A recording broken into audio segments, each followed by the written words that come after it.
Okay student, अब हम पढ़ेंगे चरक संहिता का प्रथम अध्याय। जो प्रथम अध्याय है उसका नाम है दीर्घ ज्योति अध्याय।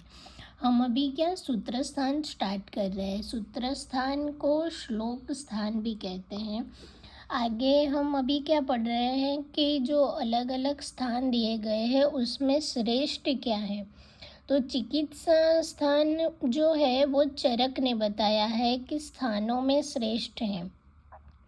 वाग्भट का जो है वो सूत्र स्थान श्रेष्ठ है। जो सुश्रुत का है वो सारी स्थान, और जो माधव निदान है उसका निदान स्थान जो है वो श्रेष्ठ है। और अलग अलग संहिताओं में अरिष्ट का वर्णन कहाँ बताया है। तो जो चरक संहिता है उसमें अरिष्ट का वर्णन इंद्रिय स्थान में बताया है।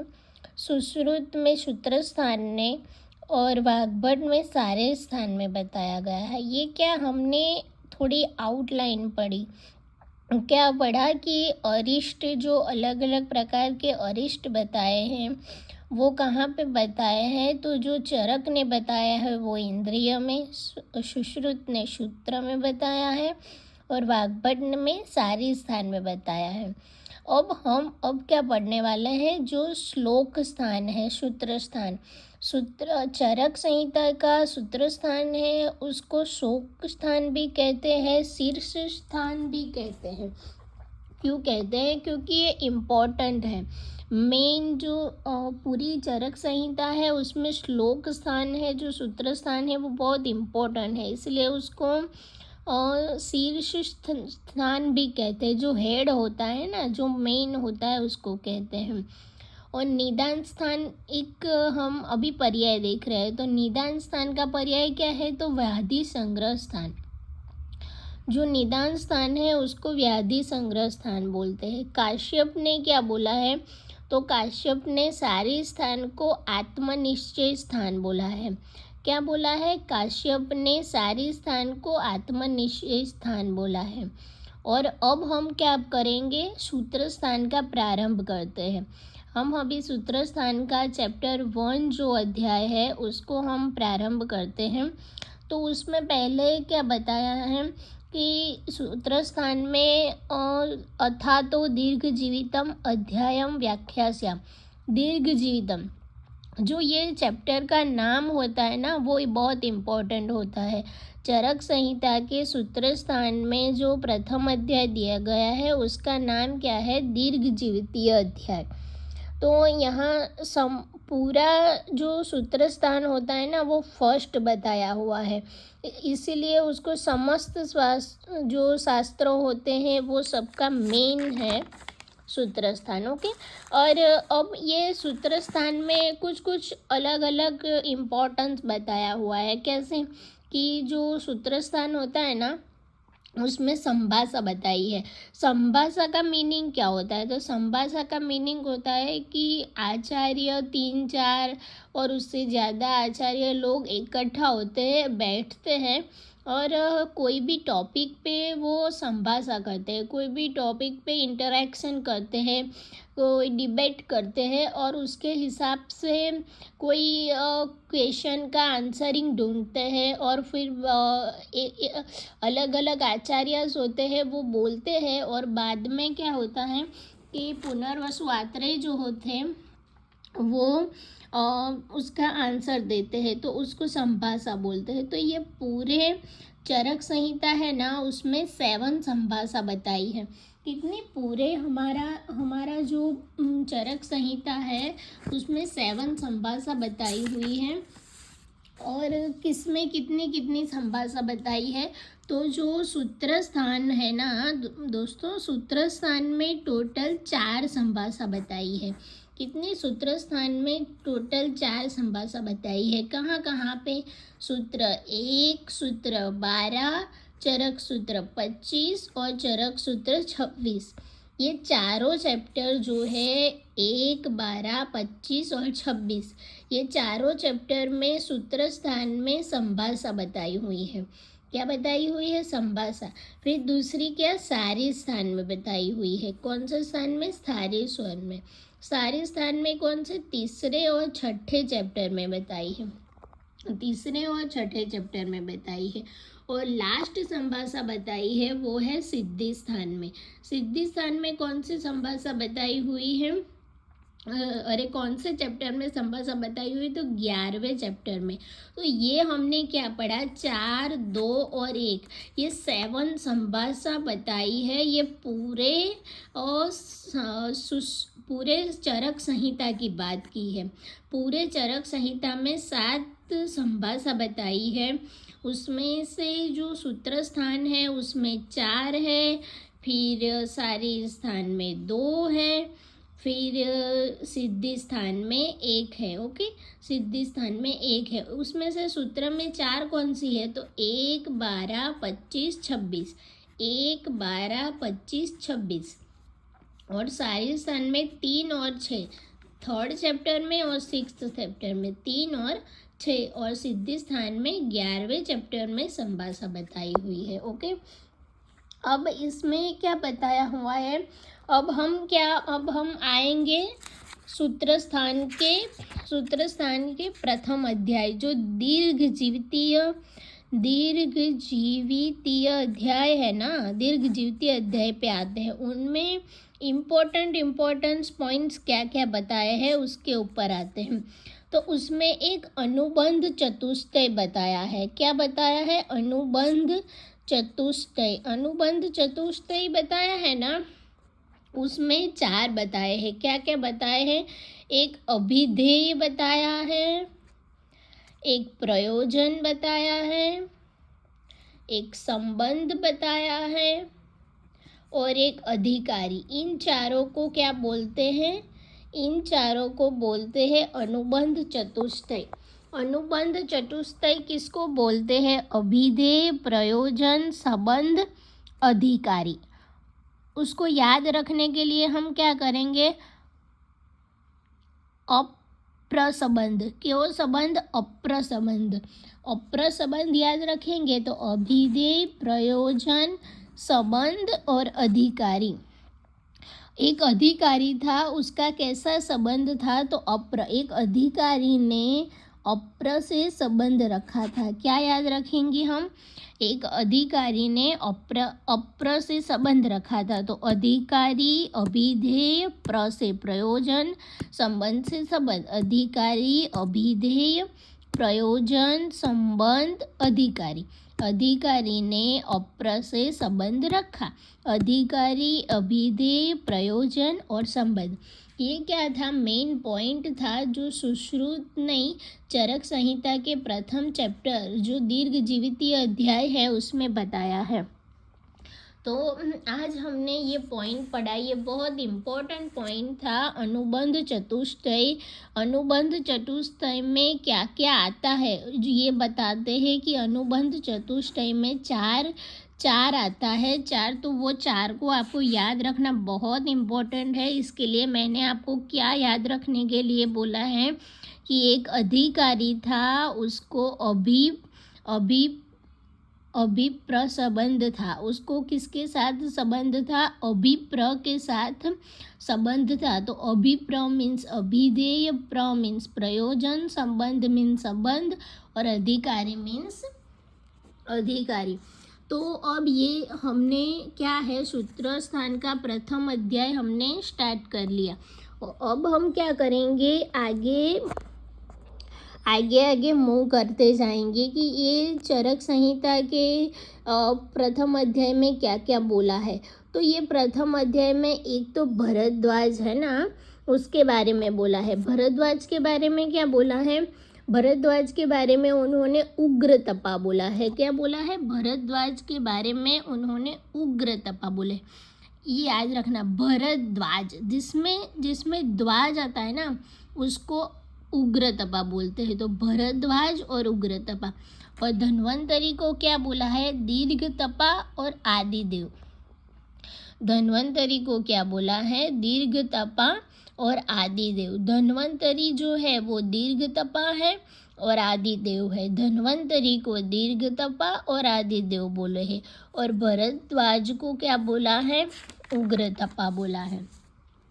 फिर इंद्र की व्याधि, इंद्र को इन्होंने क्या बताया है कि इंद्र को एक व्याधि बताई है। इंद्र को कौन सी व्याधि हुई है? तो इंद्र को इन्होंने बताया है कि इंद्र को भोज स्तंभ नामक व्याधि बताई हुई है। जो इंद्र की व्याधि बताई है ना, इंद्र को भोज स्तंभ नामक व्याधि बताई है, और सम्राट अशोक को उद्वगुद नामक व्याधि बताई है। देखो बच्चों, यहाँ हमें याद रखना है कि 2 प्रकार के लोगों को व्याधि बताई हुई है। कौन सी? तो इंद्र भगवान, जो हमारे इंद्र भगवान होते हैं ना, उनको भोज स्तंभ नामक, याद रखना है हमें क्या, भोज स्तंभ नामक व्याधि किसको बताई है? इंद्र को। इंद्र भोज स्तंभ, इंद्र स्तब्ध हो गए, स्तंभ बन गए हैं। इंद्र को भोज स्तंभ नामक, और सम्राट अशोक, जो उसके नाम में ही क्या है? सम्राट है। बराबर, नाम में क्या है? सम्राट है, कोई बड़ा बड़ा सम्राट है, तो उसको जो व्याधि होगी वो बड़ी ही होगी, वो उध्व ही होगी, इसलिए उसको गुद में व्याधि हुई है, फिर भी उसका नाम क्या रखा है? उध्वगुद। तो हमें याद रखने के लिए क्या बोलना है कि सम्राट अशोक को उध्वगुद नामक व्याधि हुई है, और इंद्र, जो हमारे इंद्र भगवान थे, वो स्तब्ध हो गए हैं, इसीलिए उसको बोला है कि भोज स्तंभ नामक। तो जो इंद्र है, हमारे इंद्र भगवान है, उसको भोज स्तंभ नामक व्याधि हुई है, और सम्राट अशोक को उद्वगुद नामक व्याधि हुई है। और अब हम क्या करते हैं कि आगे आगे हम पढ़ते जाते हैं कि ये प्रथम अध्याय में क्या क्या बताया है। तो प्रथम अध्याय में क्या हुआ था कि सभी आचार्य थे ना, वो हिमालय के पार्श्वे हिमवत शुभे, ये श्लोक नंबर 6 है, उसमें लिखा है समेताः पूर्ण कर्मणाः पार्श्वे हिमवत शुभे। पार्श्वे हिमवत शुभे का मतलब है कि हिमालय के पार्श्व के, हिमालय का जो पार्श्व का स्थान था, पार्श्व की दिशा थी, वहाँ सब आचार्य इकट्ठा हुए थे संभाषा करने के लिए। मैंने आपको बोला ना कि कितनी 4 संभाषा बताई हुई है। हमने देखा ना अभी कितनी 4 संभाषा बताई हुई है, 1, 12, 25 और 26, 1, 12, 25 और 26। तो अभी हम क्या, पहला एक जो फर्स्ट चैप्टर है दीर्घ जीवितीय अध्याय, वो पढ़ रहे हैं। तो उसमें क्या बताया हुआ है? उसमें बताया है कि जो संभाषा है वो सभी आचार्य इकट्ठा हुए थे, और उसमें कितने आचार्य थे?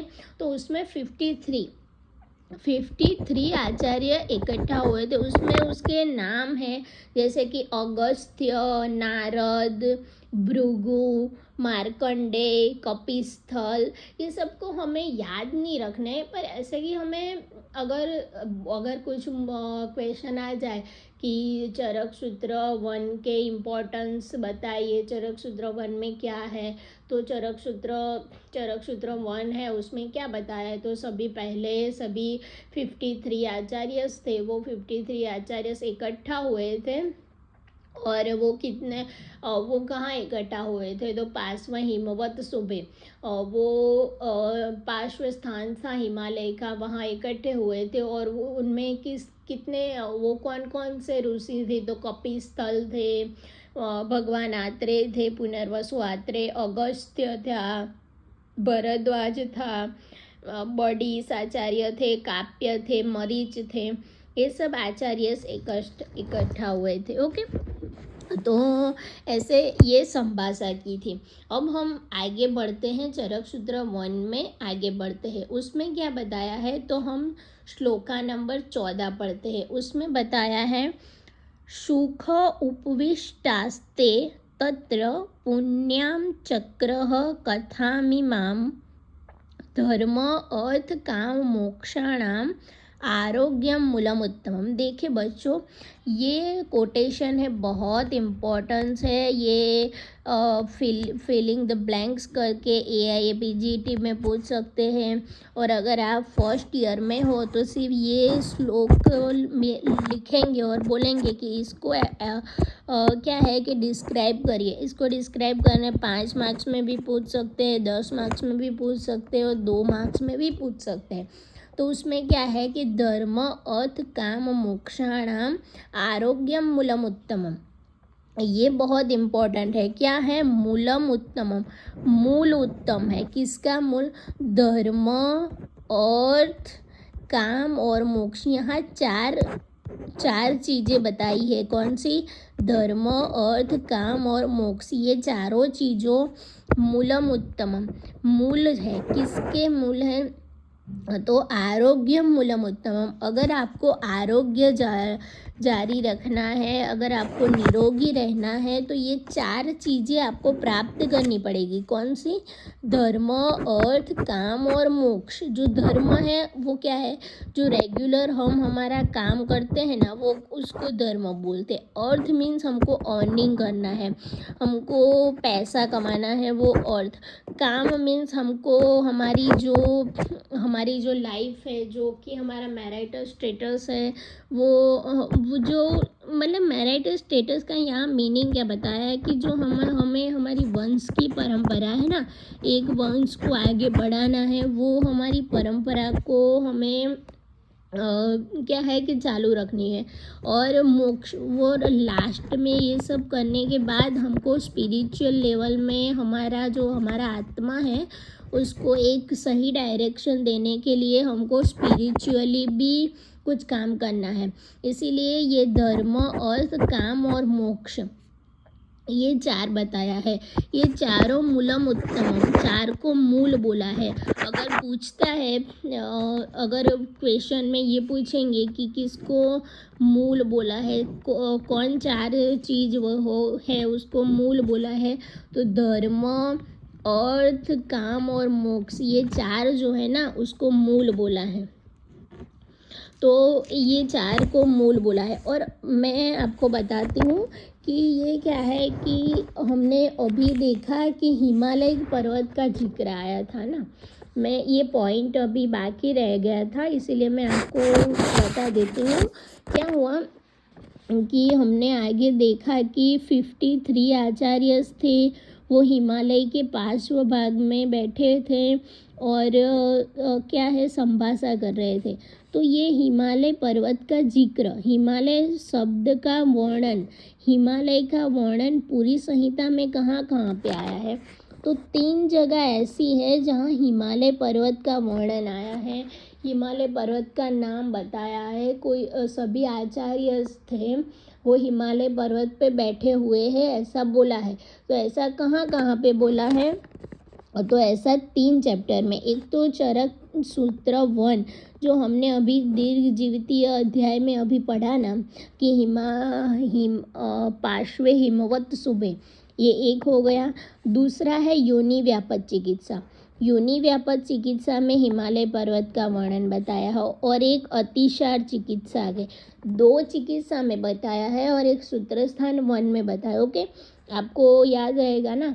क्या याद रखना है? 2 चिकित्सा में बताया है, जो 2 चिकित्सा में मीन्स चिकित्सा स्थान में, 2 चिकित्सा स्थान में बताया है, और एक सूत्र स्थान में। तो सूत्र स्थान का पहला अध्याय और चिकित्सा स्थान का योनि व्यापक मतलब लास्ट का अध्याय है, जो 30वां चैप्टर है ना, योनि व्यापक चिकित्सा, उसमें, और अतिसार चिकित्सा अध्याय है उसमें बताया है।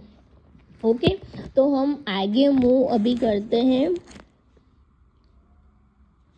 हम अभी आगे मूव क्या करते हैं कि चरक सूत्र स्थान 1 को, जो दीर्घ जीवितीय अध्याय है, उसको आगे मूव करते हैं। तो उसमें क्या है कि अभी हमने पढ़ा कि धर्म अर्थ काम मोक्षाणाम आरोग्यम मूलम उत्तमम। तो आरोग्य का मूल बताया है किसको? धर्म अर्थ काम और मोक्ष को आरोग्य का मूल बताया हुआ है। तो हम अभी क्या करते हैं, हमने अभी 15 श्लोक तक पढ़ा, तो हम आगे का दूसरे पार्ट में पढ़ेंगे। ओके, ये हम रखते हैं अभी के लिए, और फिर बाद में हम दूसरा पार्ट करेंगे ना, उसमें हम क्या करेंगे, चरक सूत्र 1 का दूसरे में हम आगे का चैप्टर पढ़ेंगे। Okay, thank you.